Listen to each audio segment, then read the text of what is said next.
You're double slaved. Yeah. Oh, I thought Fuhad said it. You want this calling you a slave twice? Bro, what do you mean? A white man call me a slave twice? I getting dizzy, dog. I feel like Mr. Krabs. How you get called a slave twice to your face? Okay, I getting ahead of myself. Let me wheel the thing back real quick. Budget Bridgerton and Fool Who Let You in the Damn House are two halves of the podcast and gigs. One of the most successful British podcasts ever, and my usage of the past tense here should hint that it may no longer be very soon. They looking right now like the crows from Jim Crow. Let's dissect the fall of Fuhad and James. From their apology, no pun intended, that rivals ukulele Colleen herself. Andrew was making a joke. This might be up there with Colleen, because it's been 30 seconds already, and this boy has not ascribed one wrongdoing to himself, but he already put Andrew on the chopping block. To them giggling with Mustache Mussolini as he on black women. Girl complaining about it all the time. That's why they gotta shave their hair. Nah, bro. White guys with black girlfriends, they grow a beard because because there's more cushion when they get slapped the out of. So right now, in real time, them already talking about black women violent, black women be stressing them out.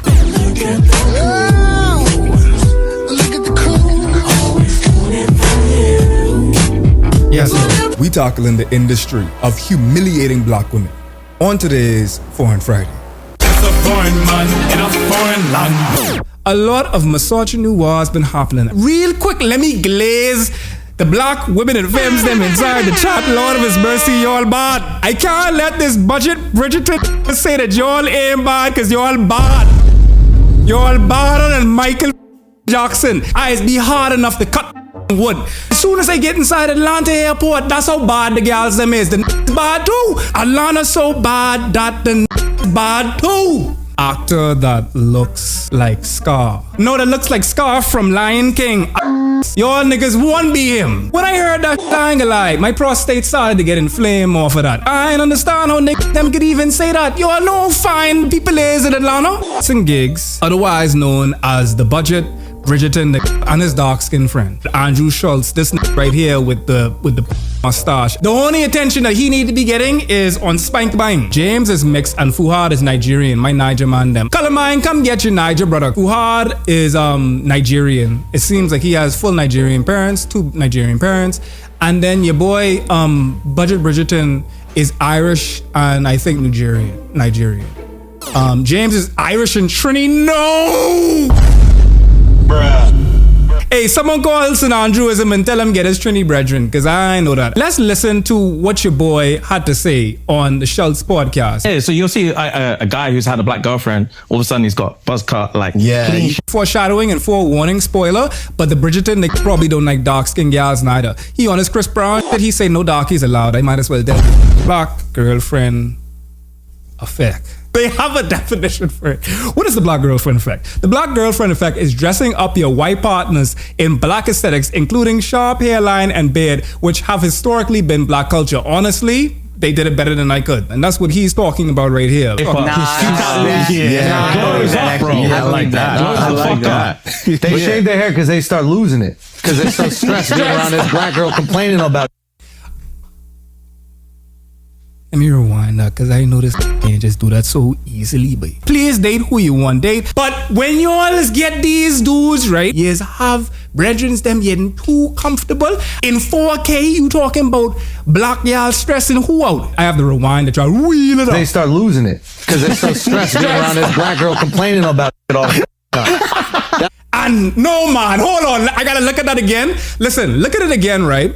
Watch it again. I was too focused on Mustache Mussolini over here. They looking right now like the crows from Jim Crow, the Disney movie, man. He pissing me off. Ain't nothing happening so funny that you gotta put your hand over your mouth. And y'all both wearing white too. You all say white is right. This mouth wide open. He laughing with his chest. He felt that when he need diaphragm. Full belly laughing indeed, Caitlin. And this nigga over here keel over. Chest to knees. Girl complaining about it all the time. That's why they gotta shave their hair. Nah, bro. White guys with black girlfriends, they grow a beard because there's more cushion when they get slapped the out of. So right now, in real time, them already talking about black women violent, black women be stressing them out. Knee slapping, a.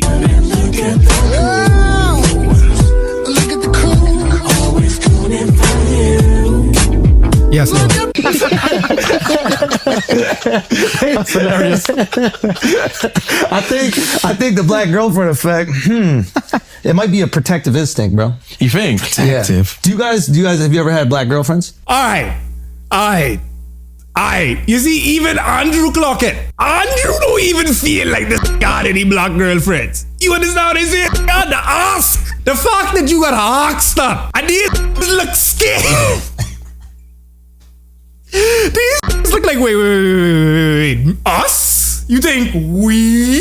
The jokes write itself. This is the jokes, and this is the jokes writing itself. Last time he saw a black gal was his mom. He spin the block on the misogyny war. He came back there. He say, hey, listen, oh, you like that? I got some more for you. Draw 4.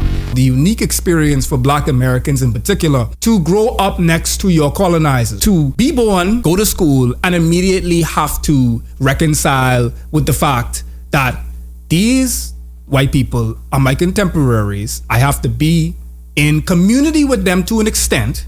Can't be no black separatist, sorry, Marcus Garvey, unless you find a way how to get to a place where it's just an all black conclave, and that requires a lot of funding in order to just move to a place that you can be predominantly around black people. And even then, you still are in a white supremacist society. Just because you found a black little oasis somewhere does not mean that the greater Antilles of where you're living is blindingly white. You know, all of the whites. Dun, dun, dun, dun, dun. It's a different experience. Black America. When I was born in New York and I came back to the Bahamas immediately thereafter, and then when I came back for tertiary education to the United States, I went to Iowa. That is definitely not black American. I was in the inside out. In the small amount of time I was there, I want to put myself on blast here. When I came there as a black immigrant, because I still consider myself as a black immigrant, even though I have an American passport. Mentally, I was an American. I did come with this, being unencumbered by that prognosis. You do develop some sort of othering and maybe even inferiority after a while,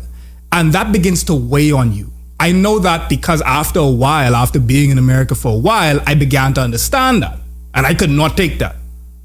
Black Americans, you're stronger than me, because I could not take that long term. Coming unencumbered with that thought process into the United States allowed me an ability to move into spaces, and I'm looking at everything, I'm looking around, and I'm just like, damn, like y'all niggas here, like why y'all ain't taking advantage of all of this? Y'all live in the land of milk and honey. This America, like I believed all that. If you can make it to America, you can make it in life. America is very good at packaging a dream. They're very good at telling a story. And one of the best stories ever told next to the Bible is the story of the American dream. And everybody outside of America believes that to an extent. Until the facade comes down with people like Trump, the veil is coming down, the makeup is running. We do it to ourselves. We are doing the work for white supremacy. That is the power of an institution. Power is only power when it's invisible. If these institutions could get you to work for it, so that they don't have to do the work themselves, they don't get their hands dirty, and that's what you have here. All of that to say that that reality creates a interesting dynamic for these two. Given that they are from the UK or they live in the UK and they have that experience. That's hilarious. I think the black girlfriend effect, it might be a protective instinct, bro. You think? Protective. Yeah. Do you guys, have you ever had black girlfriends? Yeah. Have you ever had white girls? Yeah. Oh, wow. I feel like he didn't even have that much of a delay when he asked about the white girl part. Do you have white girls? Yeah. The milk. Protective. Do you guys, have you ever had black girlfriends? Yeah. Have you ever had white girls? Yeah. Oh, wow. Okay. What's your favorite? I'm not trying to absolve Fuhad and James, but I will say that this right here is being diabolical and he knows it. And he's playing them in their face, and I ain't gonna lie to you, we need to get on this too. This should not be able to operate in the way that he is. As these, if my little Brillo pod bed was asked to appear on an Andrew Schultz anything, I would be like, listen, I must be the that Jesus tried to Jerusalem on if you think that I about to go on your man. Like, how you figure that I about to come on your where you have all the editing, you can make me look however you want to look inside the edit. You could have me looking like flicking, top dancing. They could at any moment pick up and leave. Yeah. Oh, wow. Okay. What's your favorite?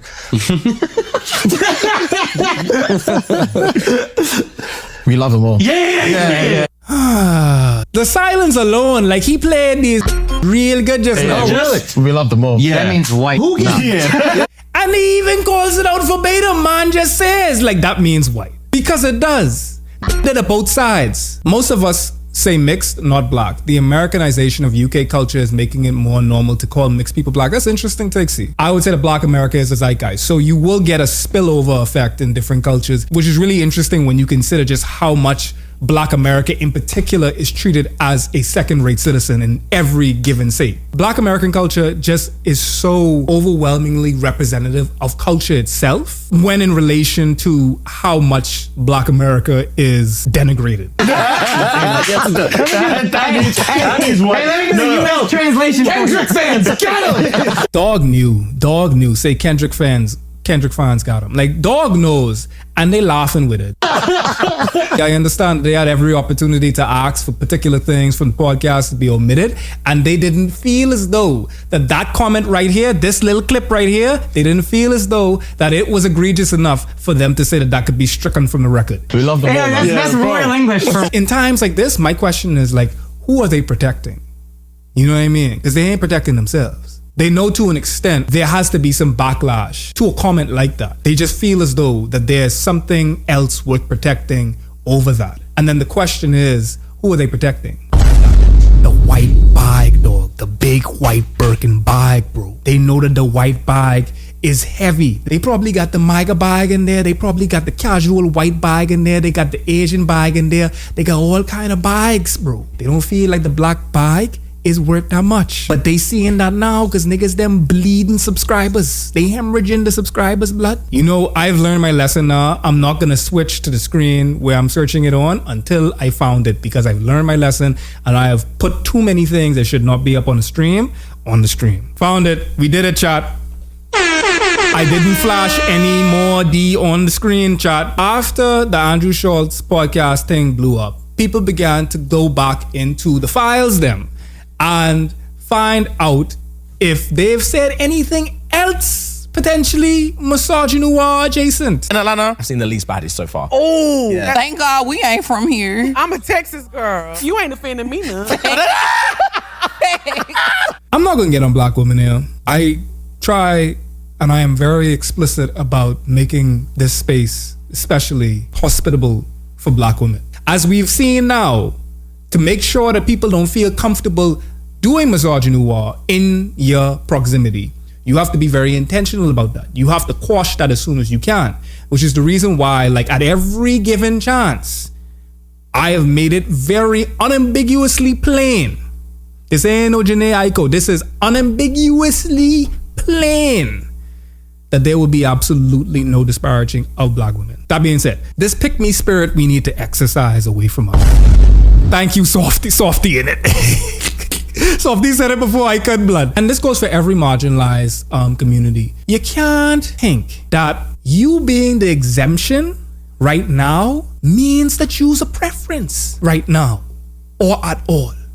You being exempt from the dragging, you being excluded from the scathing, just means that you next up. It don't mean that that's a blanket exhalation for you. This goes for every marginalization. If you think, okay, you trans and you passing, if it's easy for you to pass, so then you say like you could just shit on all the rest of the trans folk them that ain't passing. No, calm down. You one flicking HRT away from being in the same flicking position as them folks that you feel ain't passing. And what the is passing anyway? Because a lot of these cis ain't passing. A lot of these cis gals them ain't passing. They doing all kind of things to get to a particular brand of femininity, of masculinity, of all of these different entities, right? You one maintenance stay away from not passing. This goes to all my cis gals them out there inside the chat. Hey, what you saying? How many times you in between maintenance on that off week? You know, there's like could be that week that you're doing all the things. You're getting your nails, you're getting your hair, you're getting your lashes, you're getting your eyebrows, all that, right? That's a week, right? What about that week before? What about that week before maintenance week? Oh God. Y'all is don't be passing that. What test you passing there? Same with them. I don't put my chest up too high because listen, anything could happen.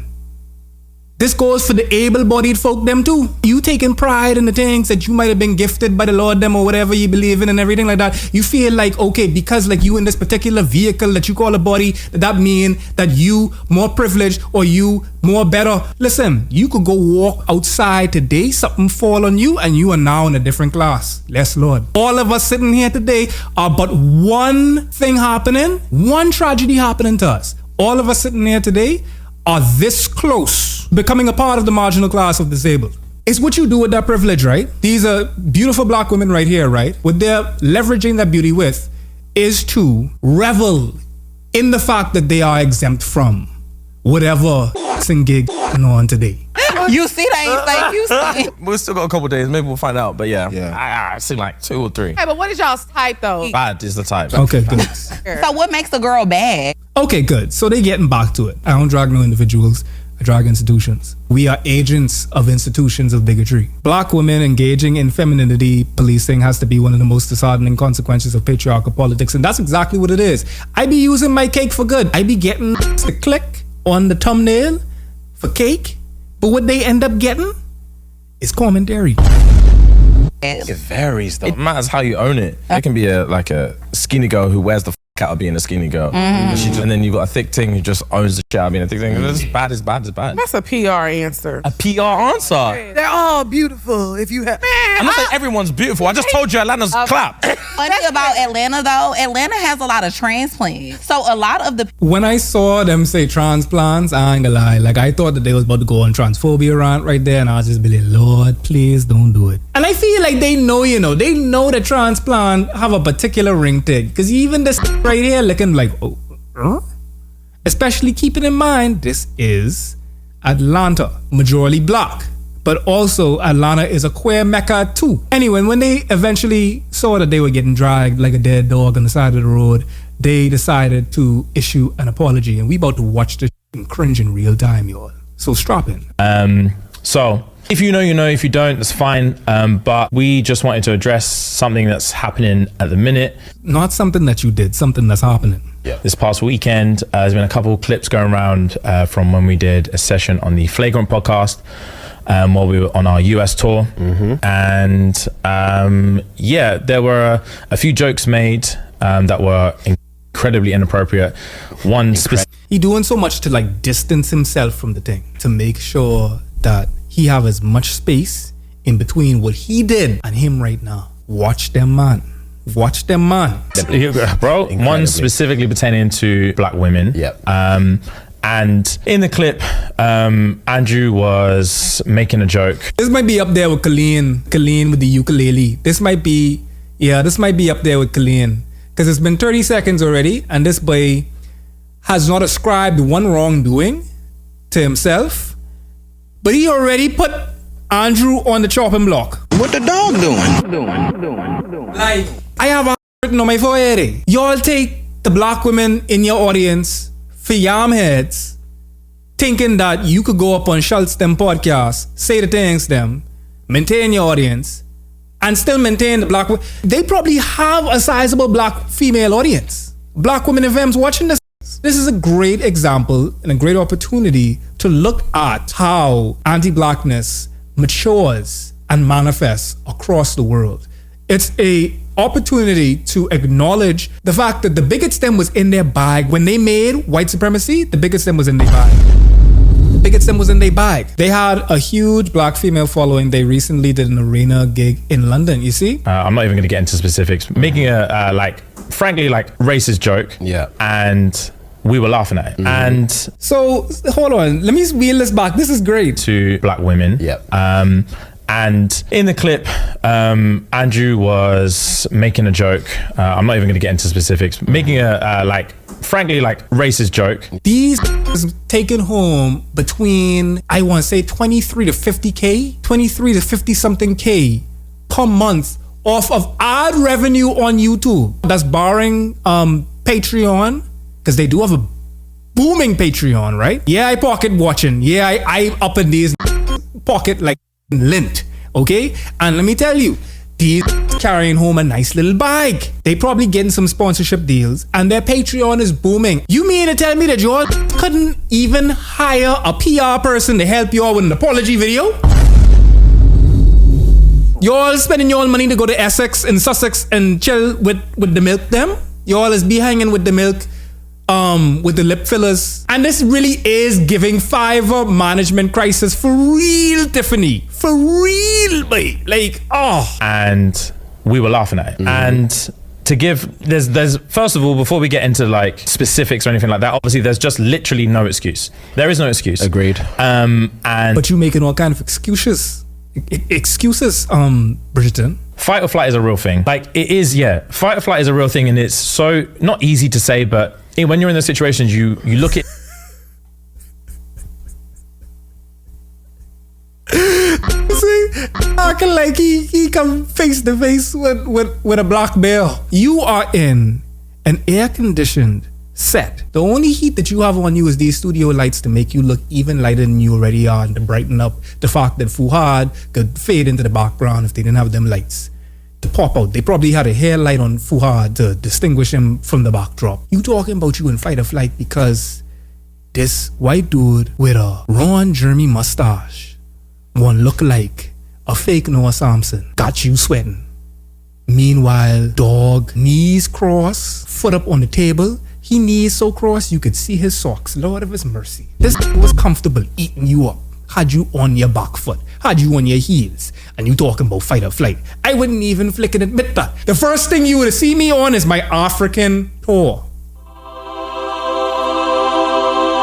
Shut up. That would have been the first thing that I would have been doing. I would have gone through the whole West African coast. That's the first thing I would have been doing, King. As soon as I saw this going viral, I'd already booked a flight to Rivers, Ashanti region. I ain't gonna lie to you. I wouldn't even go down to South Africa. Too much white people there. Too much of the Dutch them there. I wouldn't even go to East Africa, even though I love up my East African things. Them, I wouldn't even go to Nairobi. I reach through a lens of like, bro, if it was me, I promise you I'll stand up, I'll kick them cameras down, I would smack homeboy in the face, I would say this, I'll do that. But when you're in there, you're in shock. You're in shock, and all you want to do is move on. Bro, move on is the word, bro. All you want to do is move on. Just move on to the next thing. Just move on to the next thing. There's and so like many we had to say a few times, bro, just move on. Just move on. So many different topics. We were like, move on. And it's not even like about pity laughs or anything, but we just wanted to get out of that situation. Literally get out of that situation. Keep the ball rolling. We need to take these mics away from. Nah, I ain't gonna lie to you. We gotta start paying tax on mics. You see me giggling up with the ops? You keel over laughing. I could see your gums. I could see the virus. And you out here keel over diaphragmic laughing. And you can mean to tell me that it was in the moment? We thought it was going to be more of like a bros chat, but it ended up being something that's ended up being something that's like really, really hurt people that look to us for support and look to us to feel protected. And protected is the main thing that I wanted to discuss, is that it is our duty to protect you guys. Facts. And it is definitely not cool to be in that situation. And again, not be the ones to stand up and kick the cameras down. Okay, I about to look for the double slave thing. Do not type double slave on X.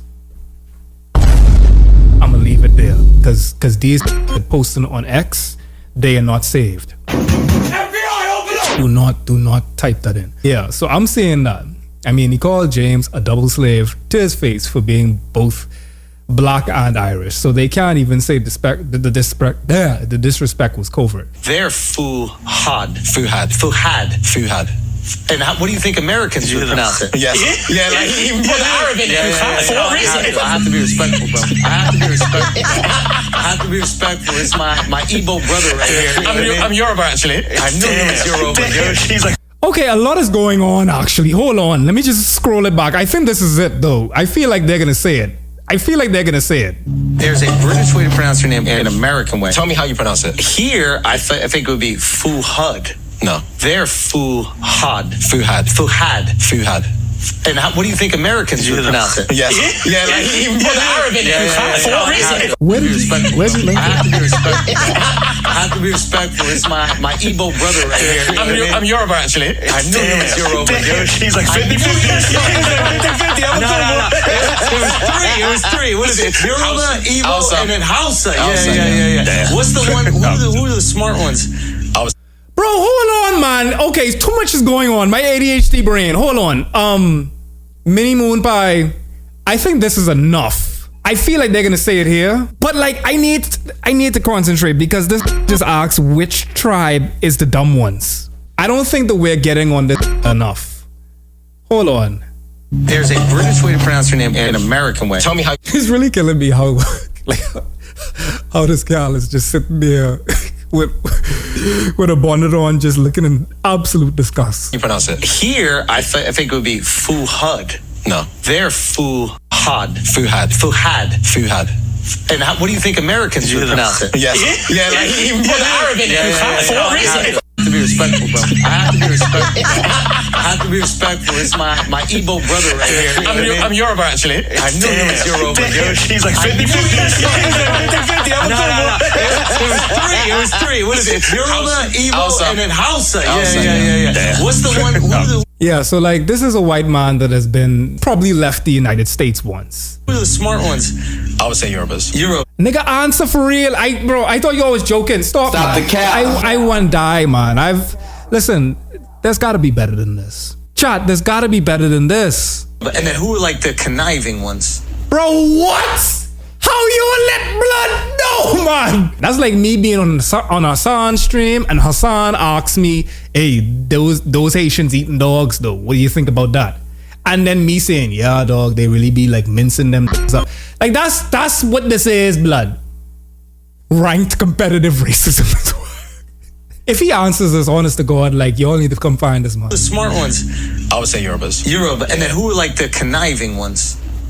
I can't speak on that. Okay, thank you, Jesus. Thank you, Lord.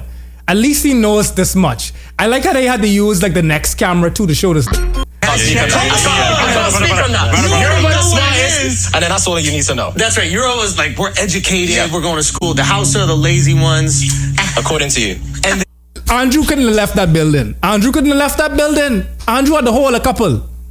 Andrew had the whole something, man. He had the whole something from me, man. I had to leave him with something, blood. I had to represent. I had to regulate that. It's wild, yo. It's wild. This nigga's like he should be the one losing like 30,000 subscribers. How y'all let this do all this in 4K? Man come and presented the Jim Crow trope, the lazy black crow trope. Y'all keep asking me about this double slave clip like this. Blood, it can't get no worse than this. Bro, I feel like this is saying the quiet part out loud to the point where just like regular meaning white folks will be offended as well. They're all gonna gain subscribers since people know they hurt black women. This is an industry. This is a bonding practice amongst, unfortunately, white men and even black men. It is a bonding practice. Misogyny in itself is a bonding practice between men and mask presenting folks. Think about, in the locker room doing the nudge. She's like, yeah, my wife is driving me up my ass yet again. She told me to go and take my underpants off the goddamn floor. You know how these white goes. Yeah. Revel in that. Find camaraderie in there. These love man. I don't want y'all to sleep. These love man. I ain't even talking in no homoerotic way, They always talking about free my this, free my that. They don't like these gals, blood. I want you to understand. They don't like these gals in the sense they might like what gals could do for them, but they don't like gals. They reserve, whose opinion they hold close to them. They reserve niggas for that. They care about what they bros saying. They care about what they bros say about their outfit. They don't care about what the gals them saying about their outfit. If I wear something, they won't wear it too. They don't want to listen to the gal them about how they should treat the gal them. They want to hear the man. They want to hear Andrew Tate tell them what the gals want. They don't want to listen to the source. They want to hear because they love.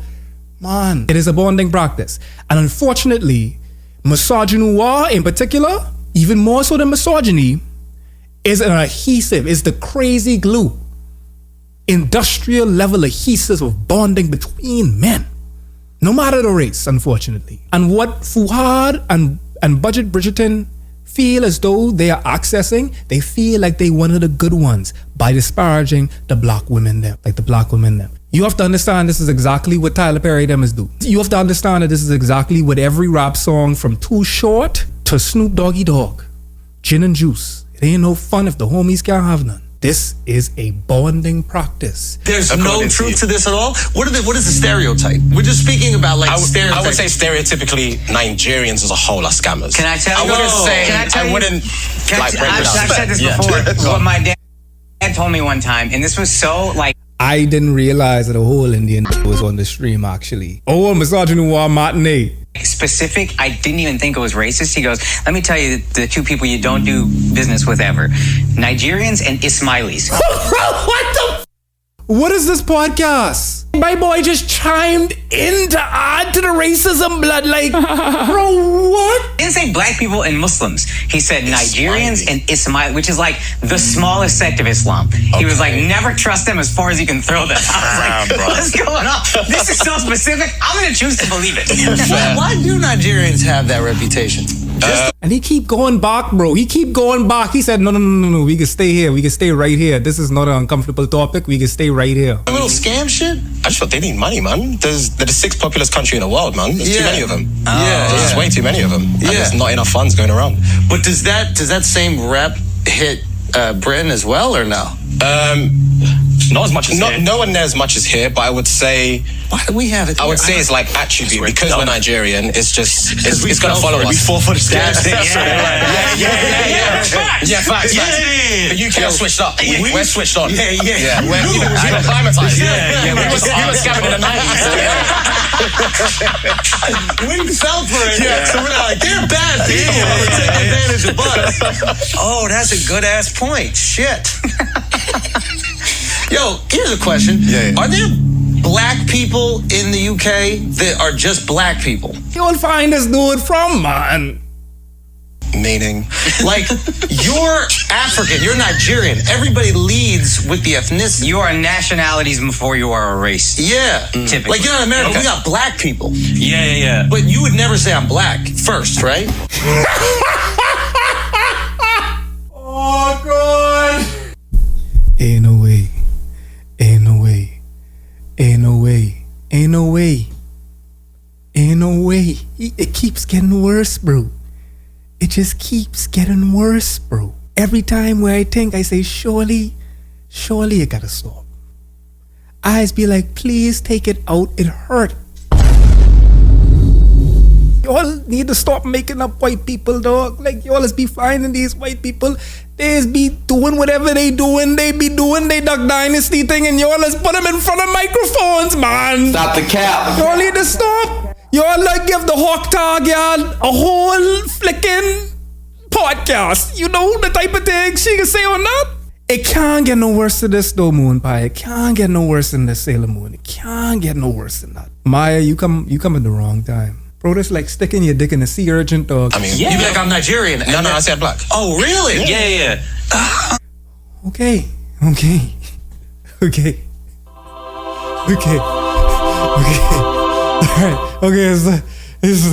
Okay, he said he's black. Alright, Joel. People. Yeah. But you would never say I'm black first, right? I mean, you'd be like, I'm Nigerian. No, I said black. Oh, Fuhad said that. I thought James said it. Never mind, I take it back. Yeah, I thought, my bad. What was I thinking? I thought James said that. It was Fuhad who was unambiguously black. I would never think that an unambiguously black person wouldn't say that they're black. I feel like James supposed to say the wildest after this though. Really? Yeah. The subsectors is just among black people. Yeah. Yes. Fact. Yeah. Oh, so the whites out there just see you as black. They're not like, oh, he's Nigerian, he's Jamaican, he's... They are a bit, but like, not on like first introduction. Yeah. What do they say on first? No, first introduction is just black. It's black. Yeah. Black is black. They say what they see. Okay. No. So I gotta find, bro, I really want to see this double slave. Nah, bro. On his own subreddit, this nigga getting eat up, dog. What? Oh, you sent me it? Okay, here it is. Can I copy and paste? Okay, copy text. Okay, y'all. With Elias, I ain't gonna lie. If this is porn, you gotta start me a GoFundMe because I will never financially recover from this. There's the NBA and there's the WNBA, my boy. I mean, shit, WNBA 2024, you know, they going crazy. Yeah. Shouts out Caitlin Clark. And shouts out Angel Reese. I know you had to do that. And shouts out Kai Siri. I like how, bro, that's so racist. Racism in the bio for real. Okay, the third clip. I'm gonna click on it. I'm gonna click on it. I just need to go and see this shit. Like, bro, like Lil Yachty barely even had a chance to say it. He said, "You had to say this. You had to say this, didn't you?" It's like Ben Shapiro for that have sex. NBA, my boy. I mean, shit, WNBA 2024, you know, they going crazy. Yeah. Shouts out Caitlin Clark. And shouts out Angel Reese. I know you had to do that. And that's hilarious. My boy was so quick with that. You know Kai Siri? Yeah. Shout. I have no idea what the fuck So that's let me about. just ask you, as a black dude, like when you Black people need to stop going on this things, boy. you said shouts out Caitlin Clark, was there like a buzzer that went off in your head? Like He spin back to it. You see what I mean? Like he spin back to it. Like he could have left it there, but he had to belabor the point. say a black woman real fast, or else people will think they're gonna call me a sellout. Yeah. I like that you kept it real. You can't leave camera right up. And then you had to say two black girls. No, I think it kind of serious that she's fine. She's so beautiful. I saw her in real life. She's beautiful. Really? Yeah, and she's not as tall as I thought she would be. And the white side is what? Irish. So you're Okay, this is it. So you're Trini. Yeah. Oh. And the white side is what? Irish. Is Irish. Yeah. Okay. Wow. Oh, in today's climate, you're a colonizer right now. Yeah. Right? But it's really not fair because the Irish got too. Yeah. You're double slaved. Yeah. Oh, I thought Fuhad said it. You want this calling you a slave twice? What do you mean, bro? Bro, what do you mean a white man call me a slave twice? Bro, my head, I getting dizzy, dog. I feel like Mr. Krabs. How you get called a slave twice to your face? It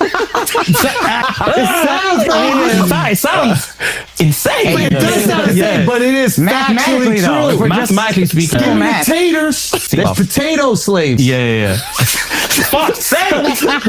That shit's probably harder to pick than cotton if you pick about it. Y'all ain't not, no, bro. Y'all ain't, no, man. No. This nigga did not make a whole cotton picking joke in front of flicking me. Ain't no Actually, though, if we're mathematically speaking. Give me potatoes. There's potato slaves. Yeah.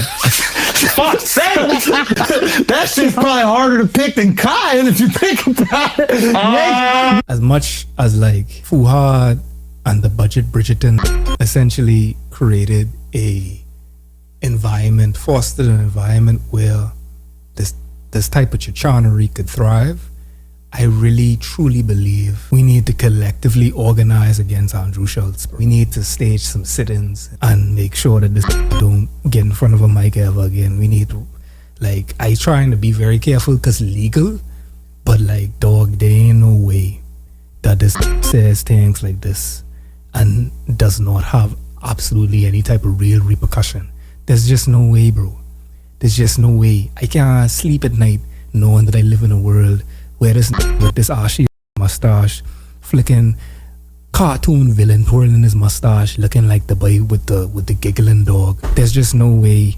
And gigs them, they need the whole of beating, right? But still, they're pawns. I mean, Andrew is a pawn too, right? Of white supremacy. But like, he's a bigger pawn, you know what I mean? Like, you know, he ain't the pawn. Like, what's in chess, what people is above the pawn? He's a rook or something. I ain't know, but need the whole him. This is the part that had my mouth tear open like a bag of chip. After budgeting, after the Budget Bridgerton like made his thing, right? After they did the apology, they shuck and jive a little bit. Their non-apology, their anti-apology, right? You had these apparently getting reacted to by Andrew himself. An inception type of thing, almost like meta commentary. You had Andrew essentially reacting to an apology that was reacting to what they did on Andrew's podcast. You know, it's a mess, right? James, Fuhad, you have some splaining to do. I asked y'all where was he. I said, where's he? The one y'all was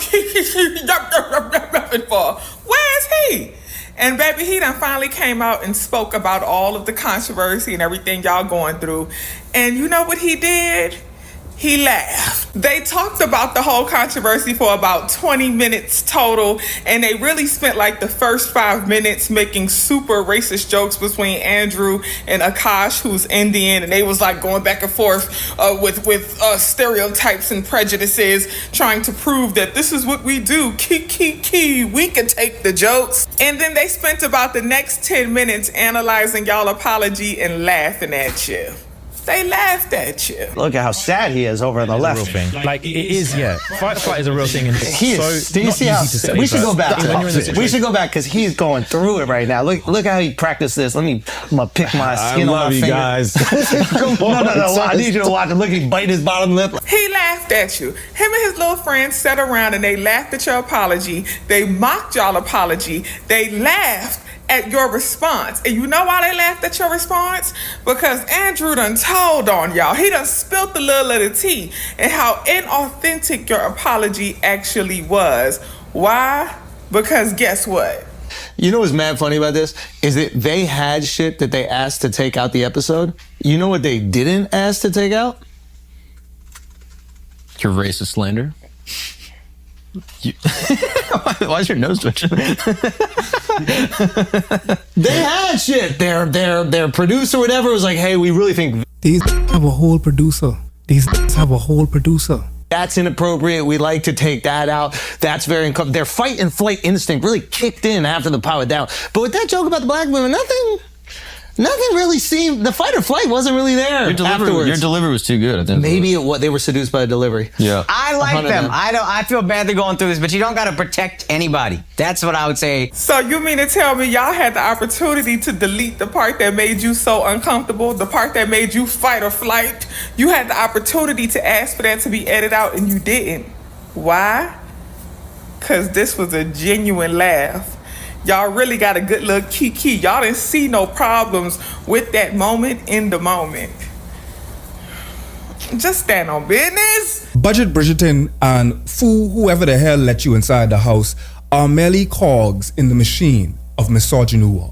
And as disappointed as it is to see two black men gain a platform that has a great deal of black women in films, only for them to be used as fodder, as a stepladder, so that they can accelerate their social climbing. It's disappointing to say the least. But we should also hold the same smoke for Andrew Schultz and Akash, of who I didn't even know was on the podcast. He literally just came in for a second to chime in with some racism. But most importantly, the much larger and systemic issue of the institution that is misogyny. That is the unique misogyny reserved for black women in films, on which I've gone into in length in that video right there. Tap that to watch some more. I can see you later on the next Foreign Friday.